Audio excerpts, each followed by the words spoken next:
Hi, my name is Ken. I'm the Human Resources and Talent Acquisition Team Lead here at JBIER. And being a member of the HRTA team here is going to involve really four main aspects. We're going to be dealing a lot with keeping job boards updated so we can continue to get applicants. So LinkedIn, Handshake, as well as any co-ops we have with schools. We're going to keep all these job boards updated so we can continue to get a steady inflow of applicants.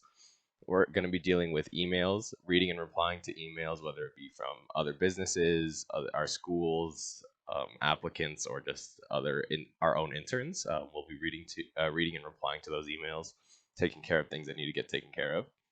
The third thing we're going to be working on a lot is the talent acquisition process as a whole. We're in charge of doing resume review.